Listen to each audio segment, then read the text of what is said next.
우리 주님 예수 그리스도의 다시 오심을 기다리는 대림절 마지막 주간이 됐습니다. 금요일인 24일에는 세상의 모든 교회들의 대림절 보라색 빛깔이 성탄절 흰색으로 바뀌면서 크리스마스 기간이 옵니다. 금주는 수요 예배 드리고 그리고 토요일인 25일 오전 11시에 성탄 예배, 이어서 다음 26일 주일에 송년 예배를 드리는 일정이 잡혀 있습니다. 코로나 없는 다른 해 같았었으면 크리스마스 이브부터 교회에 따뜻한 불을 밝히고 성도의 교제 속에 축하와 나눔이 있었을 터인데, 작년에 이어서 올해도 예배밖에 드릴 수가 없게 됐습니다. 대신 마음으로 사랑을 전하는 정말 아름다운 마음의 성탄절이 되시기를 주의 이름으로 바랍니다. 우리 빈누리 성도들의 자랑이며 감사인 성경 읽기 대행진이 지금 아가를 지나고 있습니다. 예배 시간에 좀처럼 설교 말씀의 본문으로 선택되지 않은 성경입니다. 어떤 교우분들은 교회 생활 수십 년이 되었으나 단 한 번도 설교를 들은 적이 없는 성경이라 그렇게 말씀하기도 합니다. 그래서 그냥 성경을 읽으면서도 이 대목이 남녀 간의 성적인 사랑과 그리고 외모를 감각적으로 표현한 아가가 왜 생명의 말씀이 되었는지 의심하는 일이 생기는 것도 당연한 일입니다. 아가는 전체 8장으로 구성된 짧은 성경이므로 저도 단 한 주일 수요 예배까지 합하면 꼭 2번 아가의 말씀을 전할 수밖에 없네요. 진도가 그렇게 되었습니다. 그런데 놀라운 것은 우리가 성경 말씀의 진도를 정하고 이 말씀을 읽을 때마다 시의 적절하게 내리시는 성령의 인도하심으로 현재의 삶에 적합한 적용을 주셨다는 것입니다.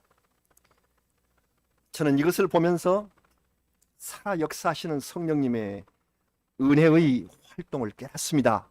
그렇다면 이 연애의 노래가 대림절과 성탄절 사이인 이 시점에 잡혔는데 우리에게 이 말씀이 어떤 은혜를 주고 있는 것일까요?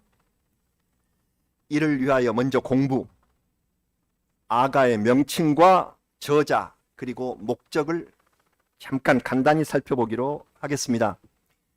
이 책의 원래의 명칭은 히브리어로 쉴 하슈림 이렇게 말하는데요, 쉴 하슈림을 영문으로 번역하면 Song of Songs입니다. 노래들 중에 노래, Song of Songs 그 말이거든요.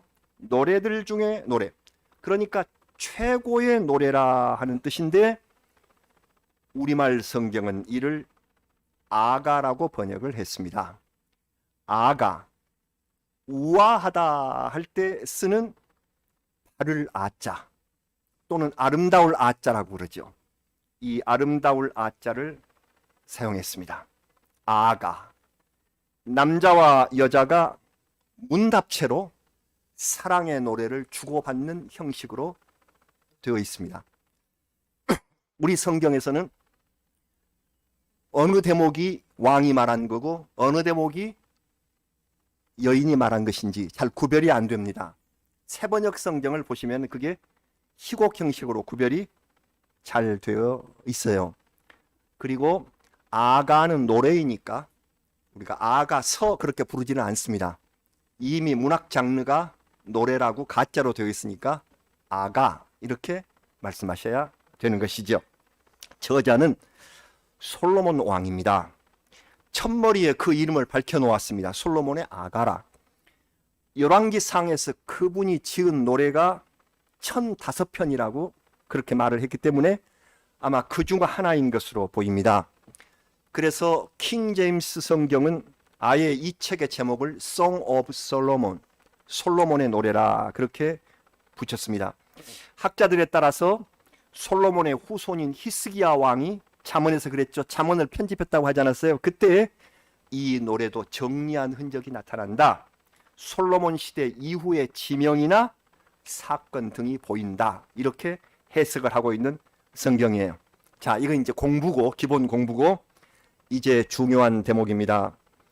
아가의 전체 주제는 사랑입니다. 사랑인데 남녀의 성, 그리고 결혼, 이것이 중심이 됩니다. 아까 말씀드린 것처럼 이 목적뿐이라면 성경에 기록할 까닭이 없으며, 더군다나 이스라엘 백성이 유월절이면 이스라엘 최고의 명절인데 그 명절 때면 바로 이 아가를 낭독했다는 것입니다. 그럴 이유가 무엇인가 의문이 갑니다. 첫 번째 대답은 이것은 단순한 남녀의 사랑이 아니라 하나님께서 인간에게 주신 이 사랑의 선물, 바로 이 사랑을 받음으로, 이 사랑을 드림으로 크게 기뻐하라 하는 점을 강조한다는 것입니다. 그래서 지혜문학의 최고봉으로 뽑히는 솔로몬의 사랑 노래가 선택되어서 백성들이 가장 기뻐하는 유월절에 그 기쁨을 하나님께 올리는 지혜로 이것이 성경에 활용되었다, 이렇게 됩니다.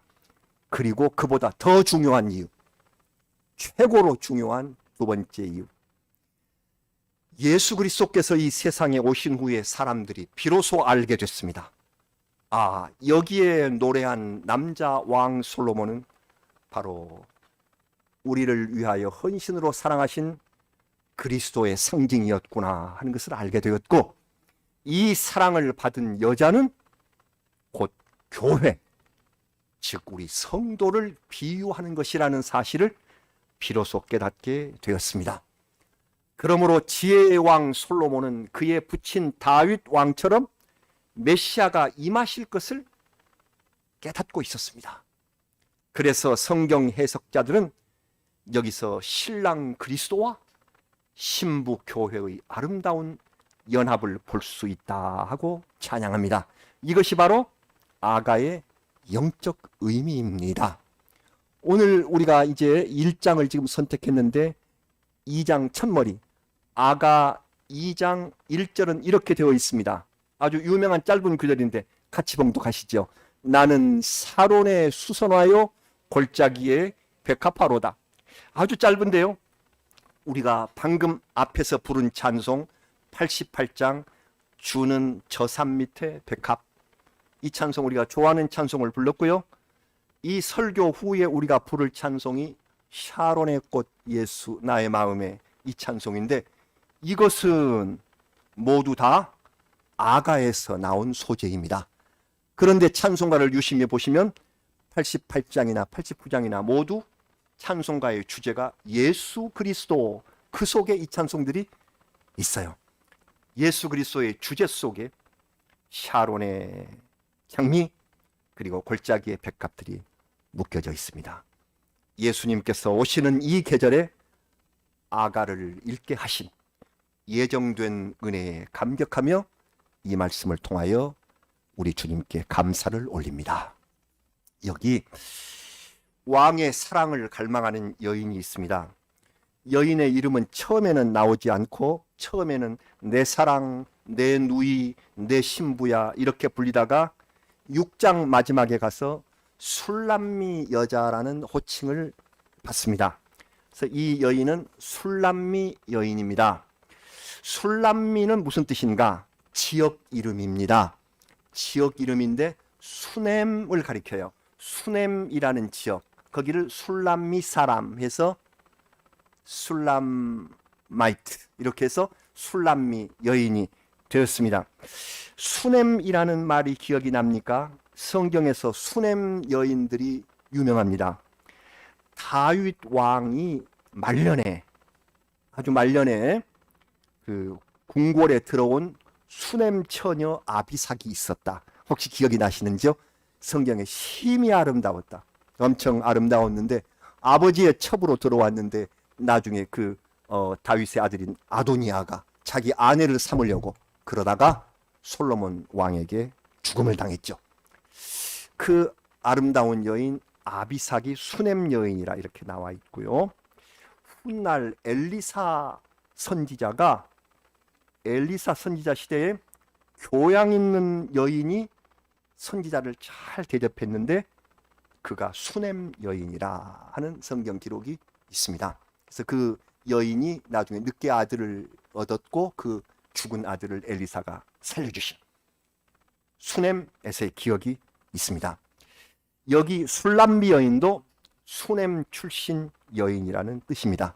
그런데 이 여인은 다윗 왕의 궁궐에 들어온 그 아비삭처럼 미인이 아니라 까무잡잡한 전형적인 시골 처녀였습니다. 오늘 봉독한 말씀은 지금 1절부터 1절 이제 아니고 1절하고 4절 후반부를 조금을 제외하고는 이 술람미 여인이 지금 부른 노래를 우리가 읽었는데 그랬는데 자기는 비록 예루살렘 여자처럼 아름답지는 않다. 이른바 서울 미인은 아니다. 서울 미인은 아니지만 삶의 긍지를 잃지 않고 살아가기 때문에 아름답고 당당하다. 아주 소심파입니다. 이 여인이 보통이 아닙니다. 그래서 우리 다시 한번 읽어보죠. 아가서라고 하지 말라고 그러는데 아가 1장 5절부터 6절 같이 읽습니다. 예루살렘 딸들아 내가 비록 검으나 아름다우니 게달의 장막 같을지라도 솔로몬의 휘장과도 같구나. 내가 햇볕에 쬐어서 거무스름할지라도 흘겨보지 말 것은 내 어머니의 아들들이 나에게 노하여 포도원지기로 삼았음이라. 나의 포도원을 내가 지키지 못하였구나. 이렇게 되었네요. 어떤 분인지 알겠죠? 술람미 여인은 자기 고향 수넴 시골에서 포도원을 가꾸는 일을 하느라고 햇빛에 그을려서 거무스름한 모습을 하고 있었다. 그래서 스스로 자기를 표현하기를 게달의 장막 같다 그렇게 말합니다. 케다르라고 하는 이 게달은 아라비아의 유목민인 베두인 족속을 말합니다. 베두인 족속은 이스마엘의 후손들로서 지금도 유목 생활을 하고 있는데 성지 순례하는 사람들에게 다가와서 물건을 팔기도 합니다. 저도 성지 순례 갔을 때 베두인족들이 와서 물건을 판다. 그대들이 베두인 족속이로구나. 저는 그렇게 생각을 했었죠. 그 베두인 족속들은 검은 염소털로 자기들이 살아갈 장막을 만들었는데 그 텐트의 색깔이 검은 염소털로 만들었기 때문에 마치 내 피부색 같다 그렇게 말합니다. 건강미 넘치는 여인이죠. 그렇지만 솔로몬 왕궁에 있는 어떤 아름다운 휘장 그 커튼도 이 건강한 아름다움 하나님이 주신 이 아름다움에 비할 바 없다. 아주 자긍심을 표시하고 있습니다. 자기는 오빠들의 강요에 따라서 포도원 지기가 되었지만 맡은 일을 열심히 했고 이제 그 일을 다 마치지 못한 채 지금 내가 여기 와 있다 하고 노래하고 있습니다. 이제는 하나님이 정해주시는 훌륭한 신랑을 만나서 사랑을 이루게 될 기대를 안고 있습니다. 이 여인이 진정 아름다운 여인이고 건강하며 당당한 여인입니다. 성경은 이 노래에서 여인이 매우 당당하다 하고 여러 번 표현을 하십니다. 아가 6장 10절에 이렇습니다. 이 대목도 한번 우리 같이 읽어보시죠. 아침빛같이 뚜렷하고 달같이 아름답고 해같이 맑고 깃발을 세운 군대같이 당당한 여자가 누구인가. 맑고 뚜렷한 아름다움과 자기 정체성을 지니고 있는 여인이에요. 마치 깃발을 세우고 오는 군대처럼 당당하다고 왕이 칭찬의 말을 보냅니다. 사랑으로 상대를 정복할 만한 위험이 있다 하는 그런 의미인데 이것을 영적으로 해석하면 교회의 능력이 위험이 있고 당당해서 능히 이 세상을 이길 만하다 하는 그런 비유의 말씀으로 봅니다. 비록 성도들이 계달의 장막처럼 어려운 환경에서 애쓰며 힘든 삶을 살아간다고 할지라도 건강하고 그리고 당당하게 우리의 구주이신 예수 그리스도를 사모하고 아침 빛처럼 밝아지고 이러한 삶을 산다면 그런 성도와 그런 교회 위에 주님의 크신 사랑이 임하신다는 약속이 이렇게 상징적으로 아름다운 노래로 표현되고 있습니다. 드디어 놀라운 일이 일어납니다. 왕이 계달의 장막 같은 거무스레한 이 여인에게 사랑을 고백한 것입니다. 그 당당한 아름다움에 이끌려서 왕이 시골 여인에게 나와 함께 가자 하고 요청하며 사랑의 노래를 부른다는 것이죠. 아가 2장 10절입니다. 같이 봉독합니다. 네, 아직 안 나왔습니다. 아가 2장 10절. 네. 이 대목을 제가 착오를 일으켜서 결수를 잘못 써서 이지환 집사님에게 보냈는데 이게 좀 늦게 나왔네요. 같이 봉독하겠습니다. 나의 사랑하는 자가 내게 말하여 이르기를 나의 사랑 내 어여쁜 자야 일어나서 함께 가자. 사랑의 노래. 왕이 사랑의 노래를 부릅니다. 모든 조건을 초월하면서 극복하는 사랑이 시작된 것입니다. 이 사랑은 하늘아버지의 아들이시며 왕중왕이신 예수 그리스도께서 죄인들을 사랑으로 부르시는 아름다운 초청에 비유할 수가 있습니다. 귀한 사랑이 시작되었습니다. 세상에서 험한 일, 힘든 일, 까무잡잡하게 그을려서 힘들고 살아가는 이러한 이가 당당하고 건강한 믿음을 가지고 있을 때에 왕중왕이 찾아오셔서 나랑 함께 가지 않겠느냐, 내가 너를 사랑한다 하는 초청이 이 성경에 비유되고 있는 것입니다. 사랑을 위해서 왕위를 버렸던 사람이 얘기가 생각이 납니다. 이 설교를 준비하면서 제가 역사에서 배웠던 그 사건을 생각해 보았는데요. 여러분들께서도 아시죠? 지금부터 85년 전인 1936년에 영국의 국왕 에드워드 8세가 그가 사랑하는 여인과 결혼하기 위하여 스스로 왕좌를 버리고 내려온 사건이 있습니다. 유명한 사건입니다. 총각이었던 그 당시에 만으로 41살인 이 총각 에드워드 8세가 사랑한 여인은 이미 이혼 경력이 있고 그리고 당시에 이혼 절차를 밟고 있었던 여인입니다. 그나마 영국 여인도 아니고 미국계의 평민 출신 패션 디자이너인 월리스 심슨 유명한 여인인데요. 바로 그분이 사랑의 대상이었습니다. 반대하죠. 말하자면 이 대영 제국이라는 이 자존심이 있는 이 나라가 그나마 우리나라 사람도 아니라 미국의 평민, 자기들 나라에서 벗어나 가지고서 이 나아간 자기들이 아주 천하게 여기는 그런 미국계 평민, 그나마 이혼의 수속 중. 의회가 반대했습니다. 왕실이 반대했습니다. 그리고 영국의 국교회 성공회가 반대했습니다. 그러자 국왕은 사랑하는 사람의 도움과 지지를 얻지 못하면 왕으로서의 의무를 다할 수 없다 하는 이런 메시지를 남기고 스스로 퇴위했습니다. 그래서 온 세계가 깜짝 놀란 세기의 로맨스로 기록이 되고 있죠. 그는 영국을 떠나서 다음 해에 이혼 수속을 마친 이 심슨 부인과 프랑스에서 결혼을 하고 영국에는 아주 늦게 돌아왔지만 그 나라로 돌아오지 못한 채 윈저공이라는 이름으로 삽니다. 왕이 공작이 됐죠. 윈저 공작으로 그렇게 일생을 삽니다.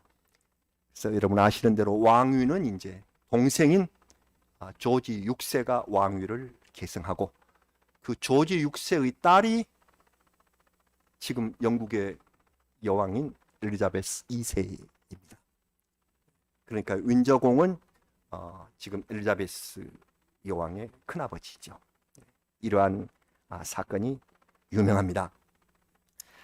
저는 그래서 다시 한번 그 윈저공과 심슨 부인의 사진을 여러 차례 분석해서 대조해 보면서 이른바 대영 제국의 왕을 포기할 만한 그런 미모이신가.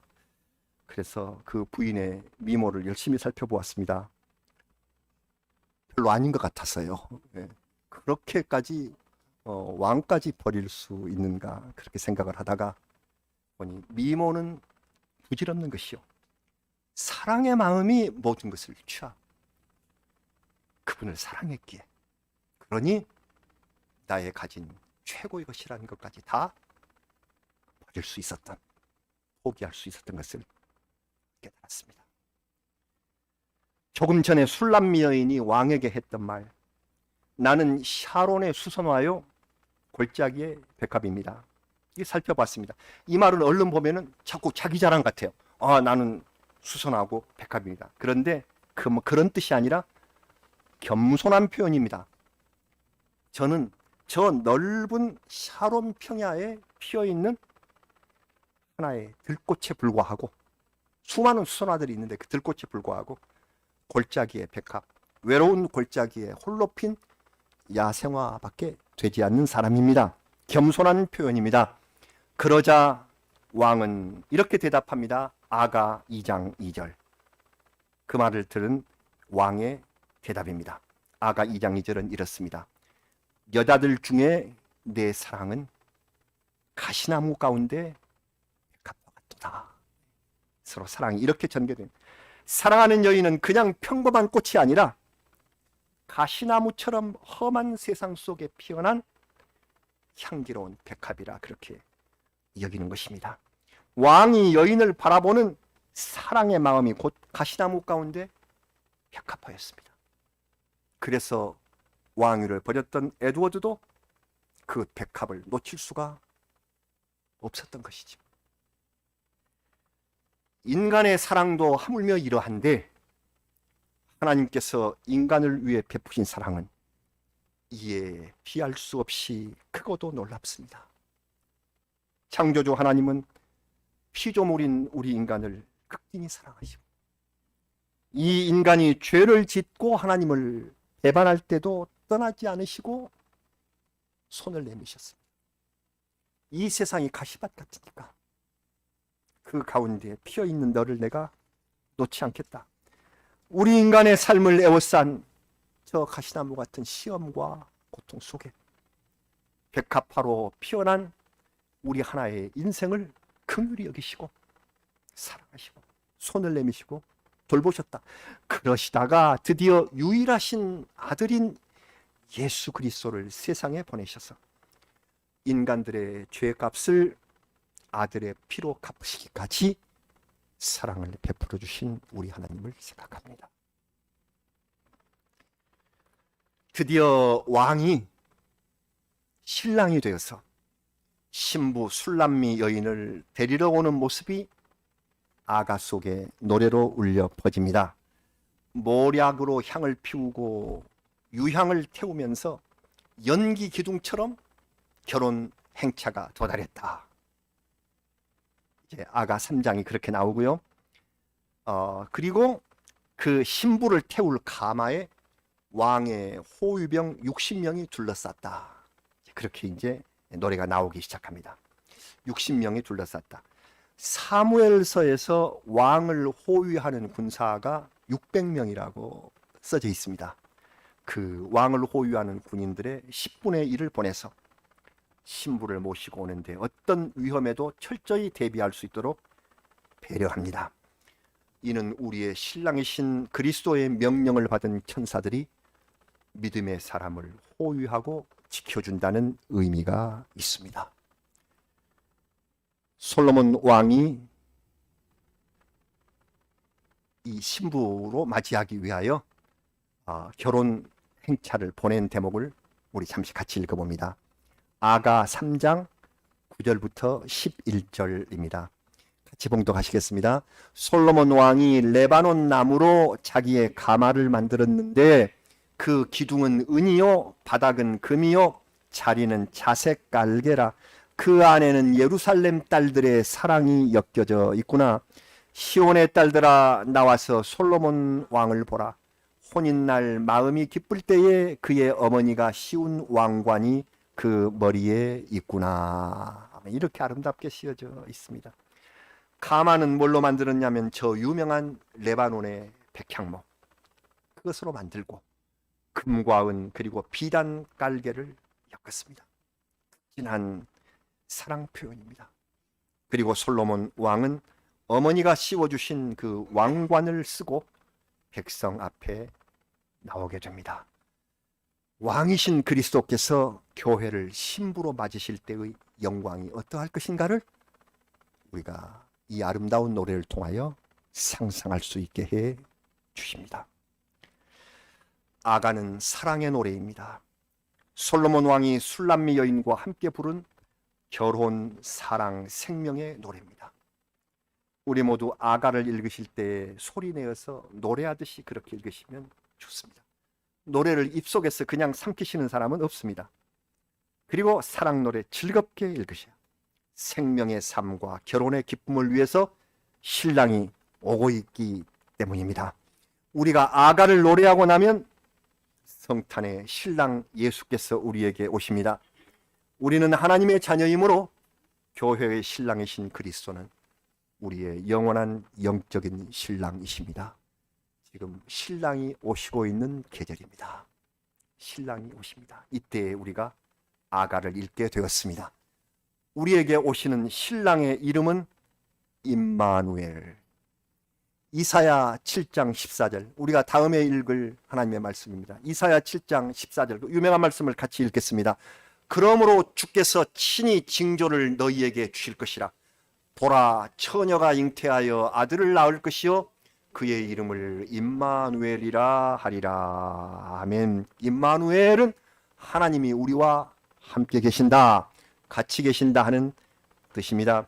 예수께서는 나와 함께 계시기 위해 이 땅에 태어나신 것입니다. 이 아무것도 아닌 나, 저 야생 들꽃처럼 피었다 질 우리 같은 사람을 위하여 같이 계시기 위하여 오신 예수님. 예수님께서는 그렇게 오셔서 가나에서 혼인잔치에 참여하심으로 공적인 사역을 시작하셨습니다. 결혼식 자리로부터 공생애를 시작하신 것이죠. 결혼식 자리는 행복과 사랑 그리고 생명과 기쁨이 있는 곳입니다. 여기서 포도주를 가득 채워서 다 없어져 버린 포도주를 가득 채워서 표적을 처음으로 보여주십니다. 오늘 우리가 읽기 시작한 아가 본문 1장 2절 그 사랑이 포도주보다 낫다 이렇게 말씀을 하고 있습니다. 잔치의 최고의 물질은 포도주이지만 진정한 최고의 요건, 물질이 아닌 진정한 요건은 사랑입니다. 그래서 이 포도주, 물질로 비유된 이 포도주는 사랑이다. 이제 우리는 그리스도 신랑과 함께 어린 양의 혼인잔치에 참여하게 될 것입니다. 그 신랑 예수께서 아기로 이 세상에 오신 크리스마스가 엿새 남았습니다. 간절히 기다리는 심정을 성경은 여러 가지로 표현하고 있습니다만은 오늘 우리가 읽으신 이 아가는 최고의 사랑 노래고 두 사람이 서로 연애하는 그런 모습이기 때문에 어서 오시옵소서 하는 표현이 다릅니다. 우리는 보통 마라나타 주 예수여 오시옵소서 근엄하게 말합니다마는 아가는 아주 즐겁게 사랑으로 말합니다. 아가의 맨 끝장 끝절이 8장 14절인데 이 8장 14절을 여러분께서 눈으로 보시고 제가 세번역 성경으로 읽어드릴게요. 아가 마지막 절인 8장 14절 세번역 성경은 이렇습니다. 이미여 노루처럼 빨리 오세요. 향내 그윽한 이 산에 어린 사슴처럼 빨리 오세요. 이것이 아가에서 신랑을 맞이하는 간절한 사랑 노래입니다. 우리가 지금 부르는 마라나타 주 예수여 오시옵소서. 아가는 이미여 노루처럼 빨리 향내 그윽한 이 산의 어린 사슴처럼 빨리 오세요. 사랑의 우리 주님께서 우리에게 빨리 오셔서 이 아름다움으로 이 세상의 모든 병고와 혼란과 그리고 우리의 아픔을 극복하시고 우리와 함께 어린 양의 혼인잔치를 이루어 주실 줄로 믿습니다. 아멘. 기도드리겠습니다. 오 주님, 성탄이 다가왔습니다. 우리에게 성탄을 맞이할 수 있도록 아가의 사랑 노래를 베풀어 주신 우리 주님 감사합니다. 우리 주님을 사랑합니다. 주님께서 이 못나고 악하고 약한 저희들을 사랑하여 주셨으므로 저희들은 감격하며 주님께 사랑 노래를 부릅니다. 주님 어서 오십시오. 주님 빨리 오셔서 우리에게 임하여 주셔서 세상의 가진 어려움을 물리쳐 주옵소서. 감사드리며 예수님 이름으로 기도드립니다. 아멘. 샤론의 꽃 예수.